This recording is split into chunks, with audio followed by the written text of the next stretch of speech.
యెషయా గ్రంథం 4వ అధ్యాయం 6వ వచనం. పగలు ఎండకు నీడగాను, పగలు ఎండకు నీడగాను, గాలివానకు ఆశ్రయముగాను, గాలివానకు ఆశ్రయముగాను, చాటుగాను పర్ణశాల ఒకటి ఉండును. పర్ణశాల ఒకటి ఉండును. ప్రార్థన చేసుకుందాం. ప్రేమల తండ్రి, దైవనాజ్ఞ వందనాలు, స్తుతులు, స్తోత్రాలు చెల్లిస్తున్నాం. అయ్యా, ఇంత పాటల ద్వారా, వాక్యాల చదువుల ద్వారా నన్ను పొందారు. ఈ రాత్రి కాల సమయంలో మీ వాక్యం ద్వారా నాతో మాట్లాడాలి. గొప్ప గొప్ప దైవం నుండి మాట్లాడుతున్నాను నాయన. అల్పుల్లో ఉండి కూడా మీరు మాట్లాడమని ప్రార్థిస్తున్నాను. అయ్యా, మీరే బోధించాలి. మీ వాక్కు ద్వారా మేమందరం కూడా ఆత్మీయతలో బలపడాలి. అతి గొప్ప దయచేయమని మీరే మాట్లాడడం యేసుక్రీస్తు నామములో తండ్రి. ఇక్కడ ప్రవక్త అయిన యెషయా ద్వారా దేవుడు పలికించిన మాట. ఈ పలికించిన మాటలో ఉన్న వాస్తవం ఏంటంటే, పగలు ఎండకు నీడగాను, గాలివానకు ఆశ్రయముగాను, మూడవది చాటుగాను పర్ణశాలకి ఉండును అన్నారు. అంటే పగలు ఎండకి నీడగా, ఎండకు నీడ, గాలివానకు ఆశ్రయం, చాటుగా పర్ణశాలకి ఉన్నాను. అదమ్మా, చాటుగా పర్ణశాల. ఇక్కడ మనకు 3 మాటలు కనపడతాయి. ఒకటి ఎండ, 2 నీడ. ఎండకు నీడకు నీడగాను అన్నారు. గాలివాన వద్దులే మనకి. మూడవది పర్ణశాల అన్నారు. ఒకటి ఎండ, 2 నీడ, మూడవది పర్ణశాల. అంటే ఇప్పుడు ఎండలు తీవ్రంగా వేస్తాను. ఈ ఎండల గురించి మాట్లాడుకుందాం. అసలు ఎండలు బైబిల్లో మరి ఎన్ని రకాలుగా ఎండలు ఉన్నాయో, ఎండల వల్ల ఏమయ్యారు, అసలు ఎండలు అంటే ఏంటో కొన్ని మాటలు ఎండాకాలంలో మనం నేర్చుకుందాం. నేర్చుకోవడం చెప్పండి, నేర్చుకుందామా? ఇక్కడ ఎండకు నీడగా పర్ణశాల అన్నారు. ఈ 3 మాటలు మనం ఎండకు నీడగాను పర్ణశాల ఉందన్నారు. పర్ణశాల అంటే పరలోక రాజ్యం, నీడంటే ఆయన లెక్కలు, ఎండంటే శ్రమలు, ఎండంటే శ్రమలు, నీడంటే ఆయన చేతి నీడ, లేక ఆయన రెక్కల నీడ. చెయ్యన్నా రెక్కలన్నా అవుతుంది. పర్ణశాల అంటే పరలోక రాజ్యం. కనుక ఎండ శ్రమలు కనుక శ్రమల నుండి నీడ రప్పించేది దేవుడే. రప్పించే దేవుడు, పరలోక రాజ్యం చేర్చేది కూడా దేవుడు. కనుక ఈ ఎండల గురించి కొన్ని మాటలు నేర్చుకుంటాం. మొదటిగా ఎండ ఎట్లాంటిదో చూద్దాం. మొదటి ఎండ దెబ్బ అన్నాడు. ఎండ దెబ్బ అన్నాడు. చూడండి, యోనా గ్రంథము 4వ అధ్యాయము 8వ వచనం చదువుకుందాం. మొట్టమొదటి యోనా గ్రంథము 4వ అధ్యాయము 8వ వచనం. 4:8. మరియు ఎండకాయగా దేవుడు ఏడిమి గల తూర్పు గాలిని రప్పించెను. ఏ దెబ్బ తగిలినంత? ఎండ దెబ్బ తగలగా అతడు సొమ్మసిల్లి బ్రతుకుగా కంటే చచ్చుట నాకు మేలనుకొనెను. అందరూ వచ్చిన బైబిల్ మీ అందరూ చూసుకోండి. ఎండ దెబ్బ కంట సొమ్మసిల్లిపోయి చచ్చిపోతాం. ఏసీ అమ్మి అప్పుడు చూసారు కదా, ఎండ దెబ్బ సొమ్మసిల్లిపోతలేదా? సొమ్మసిల్లిపోతున్నా లేదా? ఏమ్మా, సొమ్మసిల్లిపోయి అనిపించింది చచ్చిపోతేనే మంచిది. ఎండ దెబ్బలకి అసలు బతామా చచ్చిపోతామా? కొంతమంది చచ్చిపోయారుగా, కొంతమంది చచ్చిపోతున్నారు కదా, చాలా మంది చచ్చిపోతున్నారు. వార్తలు వెళ్తే మనకు తెలుసు. కనుక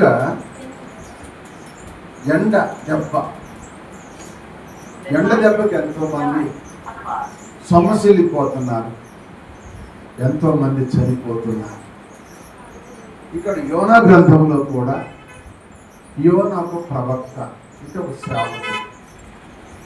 ఈ సేవకుడు ఎందుకు ఈ ఎండ దెబ్బకు ఏమైపోయాడంట, సొమ్మసిల్లిపోయి బ్రతుకుడు కంటే చచ్చుట నాకు మేలు అనుకున్నాడు. ఎవరైనా అనుకునే మాట అది, ఎవరైనా అనుకునే మాట కూడా. జనము చనిపోతున్నారు, కొంతమంది బ్రతుకుతున్నారు ఎండ దెబ్బ. ఎందుకు ఎండ దెబ్బ యోనాకు తగిలింది? ఎండలు ఏర్పరిచింది దేవుడే. ఎండ దెబ్బ యోనాకు ఎందుకు తగిలింది? ఎందుకు సొమ్మగిల్లిపోయాడు? ఎందుకు చనిపోవటానికి సిద్ధపడ్డాడు అనేది మనం జ్ఞాపకం చేసుకోవాలి. ఒకప్పుడు యోనా సముద్రంలో ఉన్నప్పుడు, ఓడలో ప్రయాణం చేస్తున్నప్పుడు సముద్రం పొంగుతుంది, గాలి సుడుతుంది, సముద్రం మునిగిపోయి ఓడ మునిగిపోయే ప్రమాదం వచ్చింది. ఆ ప్రమాదంలో ఏమన్నాడు? నన్ను దీంతో సముద్రంలో పడేస్తే మీరందరూ బతుకుతారు, లేకపోతే చచ్చిపోతారు అంటే అప్పుడు చనిపోవడానికి ఆయన ఇష్టపడ్డాడు. ఇక్కడే ఉన్నాడు, ఎండ దెబ్బ సొమ్మసిల్లిపోయి బ్రతుకుడు కంటే చచ్చుటే లేదంట. ఎవరంటే ఈయన సేవకుడు, దేవుడు ఏర్పరచుకున్న సేవకుడు. ఈ సేవకుడిని దేవుడు చెప్పాడు, అయ్యా నువ్వు నినివే పట్టణానికి వెళ్ళి సువార్త చెప్పాడు. ఆ పిలుపుని బట్టి అడిగి వెళ్ళి చెప్పినట్టే ఈ బాధలు అయిపోయిండేవి కాదు. ఆయన ఆ స్థలంకి వెళ్ళకుండా నేర్కలేదంటే తార్షీష్కి వెళ్ళినప్పుడు జరిగిన సన్నివేశం మనకు తెలుసు. సముద్రంలో పడేసి ఒప్పుకున్నాడు, నా వల్ల జరిగింది కనుక నన్ను పడేయండి, మీరు పోతారు అన్నాడు. అతను పశ్చాత్తాపాలు ఒప్పుకున్నాడు కనుక దేవుడు తన తప్పుతాను ఒప్పుకున్నాడు. ఎందుకంటే ఆర్థికను దాచిపెట్టేవాడు, వడ్డీలు కనుక ఒప్పు నడిచిపెట్టేవాడు. యోనా మీద కనికర పడ్డాడు. కనికర పడి శాపకు ఆజ్ఞాపించాడు, శాపకులు ఉండిపోయాడు. ఆ నీశ్వాసం తట్టుకోలేక ప్రార్థన చేయడం ప్రారంభించాడు. 3 దినాలు రాత్రి పగలు ప్రార్థన చేసినాక ఆ సముద్రం నుంచి అయ్యో శాప ఒడ్డు తెచ్చింది. ఎవరికి మళ్ళీ నిన్నే పట్టణానికి తార్షీషు నుంచి నేనే వస్తే ఆ టైం పట్టింది. ఇక లేచి ఒళ్ళంతా కడుక్కుని శుభ్రంగా ఆ బట్టలు ఆడేసుకుని కట్టుకుని వెళ్ళి ఒకరోజు సువార్త చెప్పాడు. ఏమని చెప్పమన్నాడు? నినివే పట్టణానికి ఏమొచ్చిందని చెప్పాడు? నినివే పట్టణము దోషం, నా దృష్టికి అది ఘోరమైనను కనుక నీవు లేచి నినివే మహాపట్నంకి పోయి దానికి దుర్గతి కలుగుతుందని ప్రార్థించమన్నాడు దేవుడు. అదే చెప్పింది. అంటే ఇప్పుడు ఈ మాట గుర్తుపెట్టుకున్నాడు కానీ ఆయన మేజాతలను గుర్తుపెట్టుకోలేదు. వెళ్ళాడు, అదే వాక్యం చెప్పాడు. ఏది మొట్టమొదటి అధ్యాయం మొట్టమొదటి అనమాట. ఆ మాట నినివే పట్టణస్థులు దోషం నా దృష్టి ఘోరమైనదాయను కనుక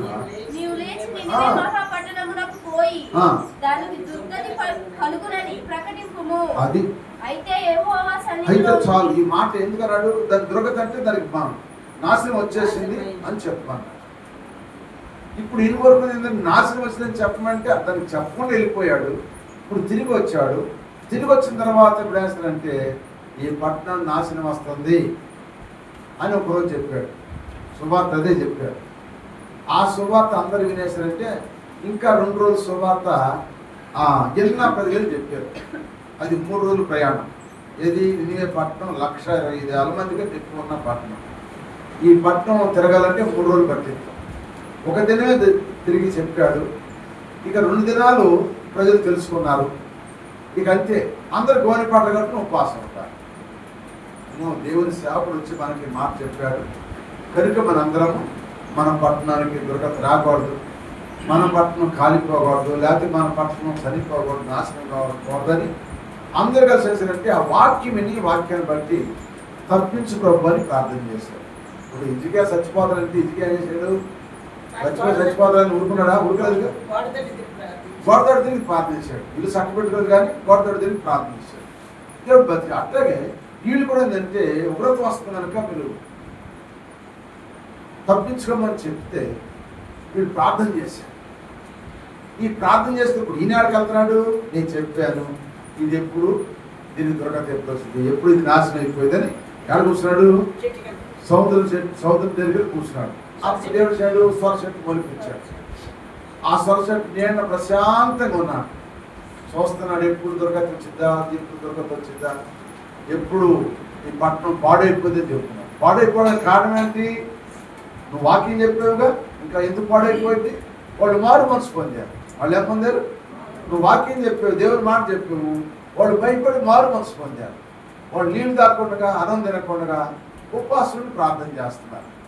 40 దినాలు అక్కడ కూర్చున్నాడు, చెట్టు కాడ కూర్చున్నాడు. అక్కడ ఆడు కూర్చొని చూస్తున్నాడు కానీ మళ్ళీ పట్టణానికి వచ్చినాడు కాదు. ఈ 40 దినాలకు అవ్వకపోయేటప్పుడు వేసాడు, చూస్తా ఉంటారు తేడేసాడు. ఒక రాత్రి మునిపోయిన చెట్టు సరస్వతి తురుపుకలు రప్పించేసి బాగా ఎండ కలిగించేసి ఆ చెట్టు మాడిపోయింది, వెళ్ళిపోయింది, నీడ లేదు.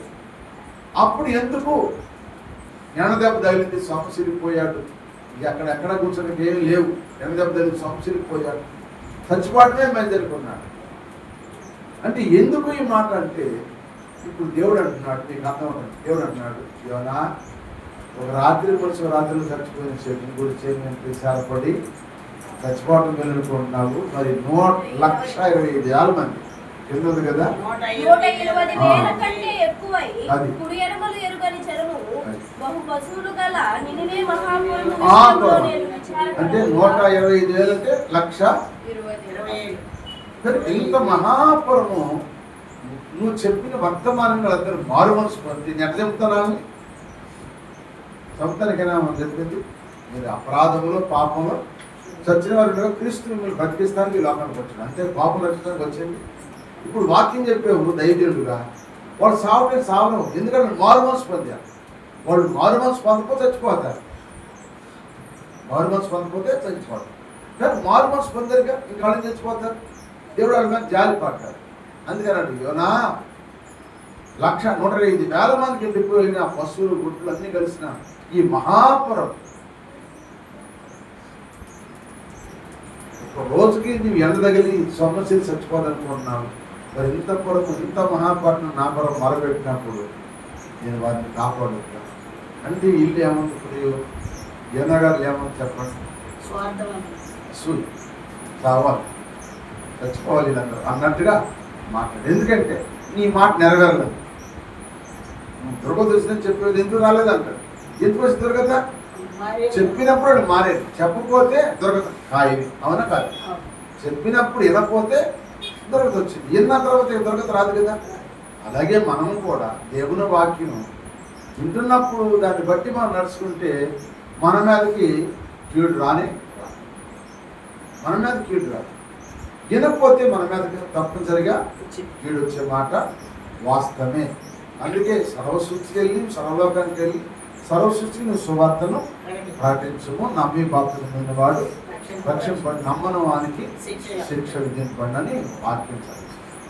అందుకే మరి సువార్త, అందుకే ఈ ప్రార్థనలు, అందుకే ఈ వాక్యం విన్న తర్వాత మార్పు చెందితే ఆయన మనకి ఎండకు ఆయన ఏమంటుందంటే మనకు నీడగా ఉంటాడు, నీడగా ఉంటాడు. నీడగా ఉంటే మనకు అబ్బాయి రాదుగా. ఇప్పుడు ఇస్రాయేలు ప్రజలు 40 సంవత్సరాలు అరణ్యం నడిపించారు. పగల మేఘస్తంభం పెట్టినంత, రాత్రి అగ్ని ఎందుకంటే వెలుతురు కోసం, రాత్రి మేఘస్తంభం అంటే ఏసీ కాదు, ఎండ తగలపడండి కాపాడు. ఎందుకంటే తన ప్రజలు నడిపించారు, అక్కడికి కణాలు తీసుకెళ్ళాలని ఆయన ఆశ. అందుకే మరి ఆయన ఏర్పాటు చేశారు. మరి అందుకని మనం కూడా దేవుని మాట వింటే తప్పగా మనకి దేవుడు ఎంత ఎండేసినా దేవుడు నీడను మనల్ని కాపాడుతాడు. స్వతం చెప్పండి, ఎంత ఎండేసినా దేవుడు కాపాడుతాడు. కనుక అందుకని మనం ఆయన మాట వింటే కాపాడబడతాం. అందుకే 121వ కీర్తన 6వ వచనం అమ్మ, 121వ కీర్తన కొండల తట్టున నా కన్నులు ఎత్తుచున్నాను అమ్మ, 121వ కీర్తన 6వ వచనం. అది పగల ఎండ దెబ్బ నీకు తగలదు, నీకు తగలదు. ఎందుకు తగలదు? నువ్వు ఆయన సహాయం కోరేవు కనుక. అది ఏ అబ్బాయిని రాకుండా నేను కాపాడుతాడు ఆయన. నీ ప్రాణాలు కాపాడు. ఎందుకంటే నువ్వు ఆయన మాట ఇంటే, ఆయన మాట ఇంటే తప్పక వాక్యం విన్నాము. విన్నదాని ప్రకారం మనం నడుచుకుంటే పగలు ఎండ దెబ్బ తగలదు, ఇను దెబ్బ కూడా తగలదు. నీకు ఏ అపాయం రాదు, నీ ప్రాణాన్ని ఆయన కాపాడుతాడని వాక్యం చదివిస్తుంది. సోదరు చెప్పండి, అర్థమైందా? అందుకని మనము ఆయన మాట వింటే మనము ఎండ దెబ్బ మనకి ఏమి చేయదు. సోదరు చెప్పండి, ఎండ దెబ్బ మనకి తగలదు. ఇక్కడ యోనాకేం తెలింది? ఎండ దెబ్బ తగిలింది. ఎందుకంటే చెప్పిన మాట వినలేదు యోనా గారు. చెప్పాడు, సువార్త ప్రార్థించావు, విన్నారు, మారు మనసు పొందారు. నీవు ఇంకా అసూయ ఎందుకు, నీలో స్వార్థం ఎందుకు ఉండకూడదు. ఈనాడు కూడా చాలా మంది కూడా దేవుని వాక్యం చెప్పినప్పుడు సేవకుడికి ఉండకూడదు స్వార్థం, విశ్వాసులకి ఉండకూడదు. ఉంటే దానివల్ల మనమే దెబ్బతింటాం. మన ప్రాణమే సొమ్మసిల్లిపోయింది. హల్లెలూయా. మన ప్రాణమే సొమ్మసిల్లిపోయింది. మనం సొమ్మసిల్లిపోతాం అంతే. ఈ సెలవులు పెట్టాల్సింది ఎదరికి. సొంతం చెప్పండి, సెలవులు పెట్టాల్సింది తీసుకెళ్ళి. అదే మనం ఆయన మాట విన్నాం అనుకో, నేనే నువ్వు వింటే మనకేంటంట చేతి నీళ్ళు వస్తాడు. ఆయన ఎక్కడ వస్తాడు? చేతిని. అందుకంటే మహోన్నతుల చోట నివసించువాడు సర్వశక్తి నీళ్ళ విశ్రాంతి తీసుకుంటాం. హల్లెలూయా. విశ్రాంతి ఇస్తాడు. ఎన్ని ఎండలు వేసినా కూడా దేవుడు మనల్ని తప్పిస్తాడు. మన పితరులను తప్పించి దేవుడు మనను కూడా తప్పిస్తాడు. అందుకని మనం ఏం చేయాలంటే ఎండ దెబ్బకు మనము సొమ్మసిల్లకుండా ఉండాలంటే ఏం చేయాలి? ఆయన మాట మనము వినాలి. వింటే దేవుడు మనల్ని కాపాడుతాడు. అందుకే శూన్యమురాలు ఒక దైవజనుని చేర్చుకుంది. మన అందరూ తెలుసు. ఆ దైవజనుని పేరు ఎవరు? శూన్యమి వాళ్ళు చేర్చుకున్న దైవజనుని పేరు ఎలీషా.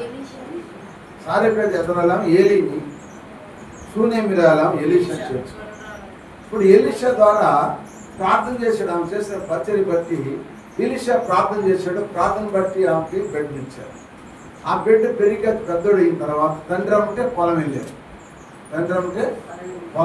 పొలం వెళ్ళిన తర్వాత ఆ ఎండలో బిడ్డకి తలకాయ నెప్పుకుంది, ఏడుస్తున్నాడు. వెంటనే పనివాడి చేత పిల్లని తీసుకుని ఇంటికి తీసుకెళ్ళమని పనివాడికి పంపించాడు. కానీ ఇంటికి వచ్చినాక తల్లి ఓదార్చిన తొడమే పంటేసుకుని ఓదార్చినా కూడా అమ్మో నా తలపోత నుంచి పట్టాగే చనిపోయాడు.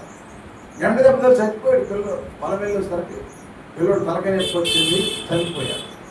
చనిపోయినాక ఇప్పుడు ఆ పిల్లడు వేసింది ఆ ఎలీషాకి కట్టించిన గదిలోనే ఆయన చేసిన మంచం మీదే, ఆయన పురుగున మంచం మీద పండేసి పొలం వెళ్తానికి ఆ యజమాని కబురు, నాకు గాడి కావాలి, నేను ఇప్పుడు ధైర్యం దగ్గరికి వెళ్ళాలని.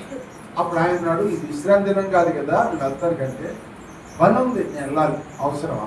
అప్పుడు పనివాడిని పంపించాడు. గాడి మీద ఇప్పుడు పని ఎక్కడికెళ్తుంది? కరిమేలి పర్వతానికి వెళ్తుంది. కరిమేలి పర్వతంలో ఎవరున్నారు? ఎలీషా ఉన్నాడు. వెళ్తున్న సమయంలో జరిగిన సన్నివేశం గెహాజీని పంపించాడు. అయ్యో మనం చేర్చుకున్నామా, ఏదో అడవుడికి వస్తుంది, నా దండం ఎత్తుకెళ్ళి ఆమె తిరిగి తీసుకెళ్ళి. ఆ దండం తీసుకెళ్ళినా కూడా ఆమె వేసిందంట, ఈయన వల్ల కాదు. ఎందుకంటే ధనాపేక్ష ఎవరికి?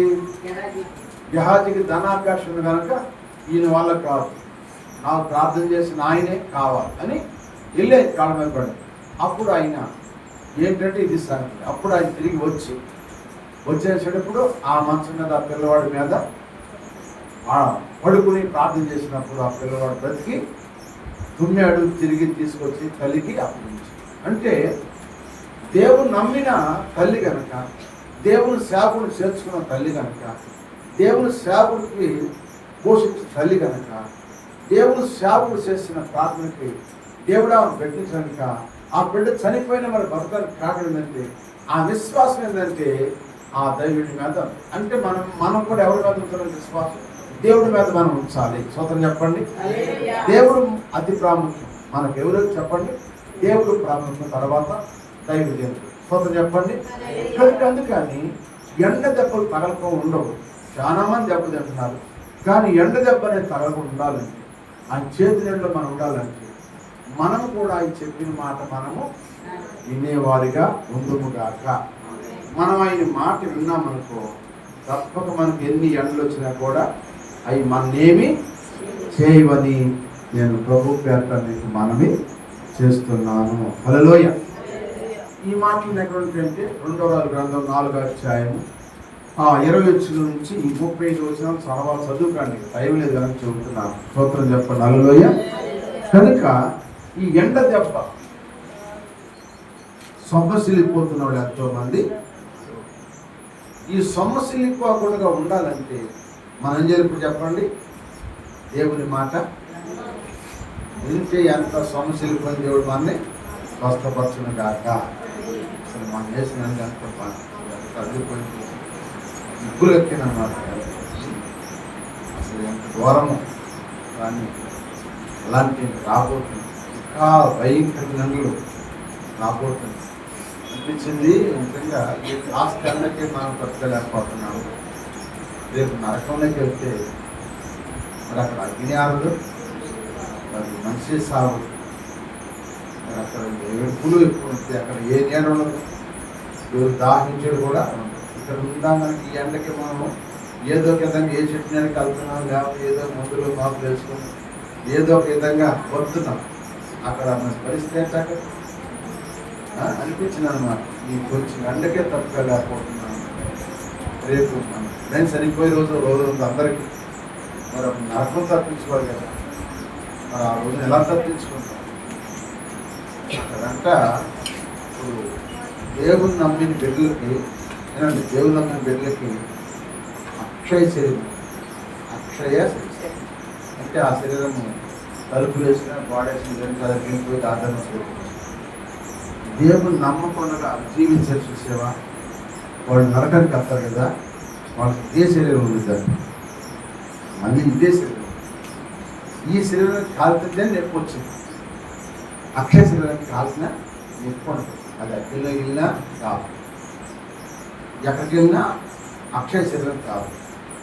ఈ శరీరమే కాలిపోయింది, ఈ శరీరమే ఉంటుంది,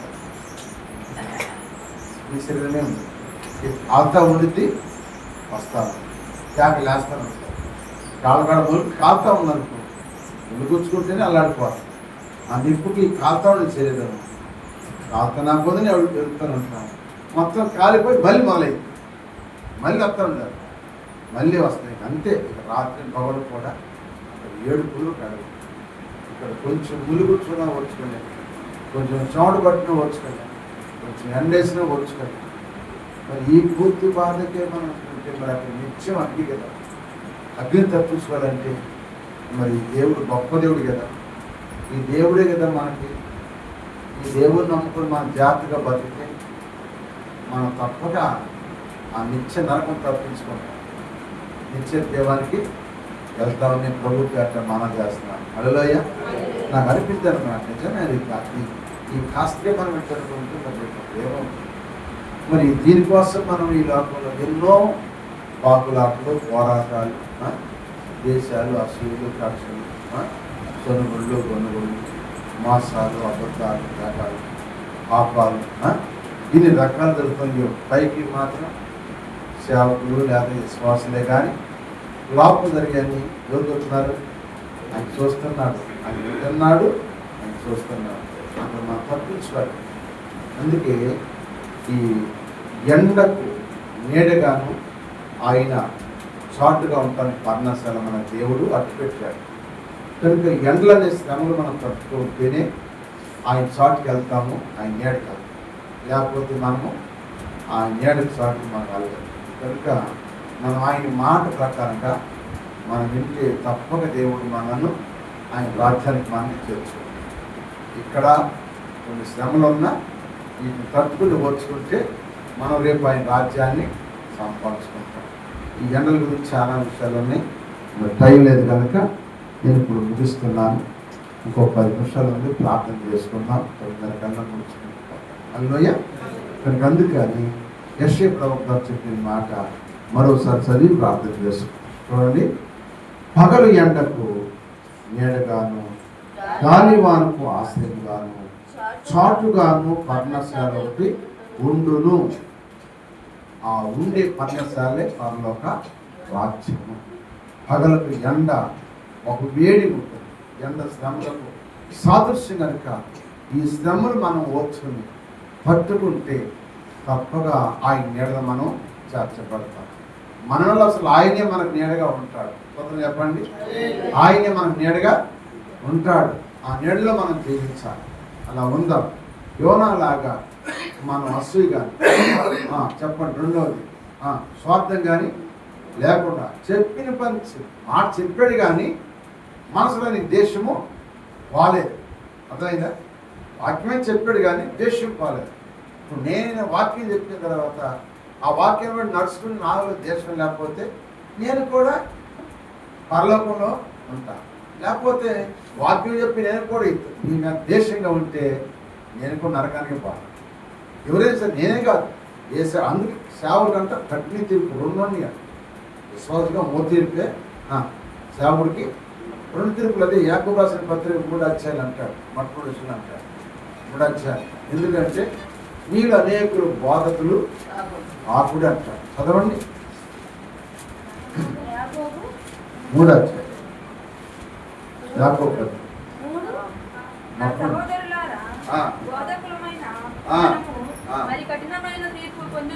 ఏ తీర్పు అంట? కఠినమైన తీర్పు పొందుదమని మీలో అనేకులు కఠినమైన తీర్పు కాకుందంటే ముందు చెప్పాలి. మాట్లాడతారా? బోధకులకే ఉన్నాయి. అందుకని బాధపడి బోధకులుగా ఉండకూడదు. ఆయన పిలుపుని బట్టి తప్పితే కానీ మనంగా మనసులు ఏర్పరచుకున్న బోధకులుగా ఉండకూడదు. దేవుడు పిలిచిన బోధకులుగా ఉండి దేవుడు మనల్ని నడిస్తే తప్పక లేదు.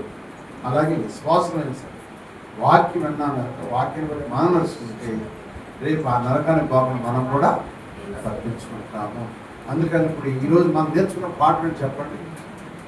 మహా ఎండ దెబ్బకు సొమ్మసిల్లిపోయాడు. కారణం ఏంటి చెప్పండి. మాట చెప్పాడు కానీ దాని ప్రకారం అయినా ఇప్పుడు మనం కూడా మాట విన్నాము కానీ దాని ప్రకారం మనం చేస్తే మనకు కూడా సొమ్మసిల్లే స్థితి మనకి రాదు. అది నేను చెప్పేది. అర్థమైందా?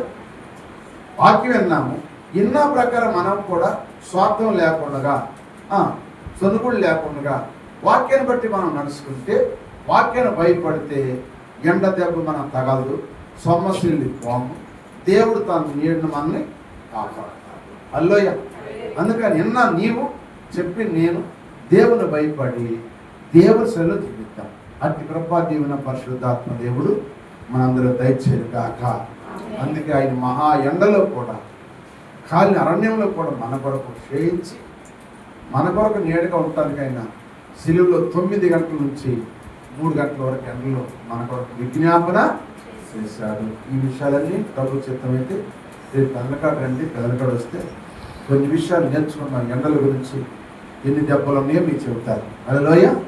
ఆ దెబ్బలన్నీ మనం తెలుసుకుని ముందుకు సాగిపోదాం. దేవుడి కొద్ది మాటలు మనందరం వినికుల్లో నీరు గట్టి ఫలింపజేయుగాక.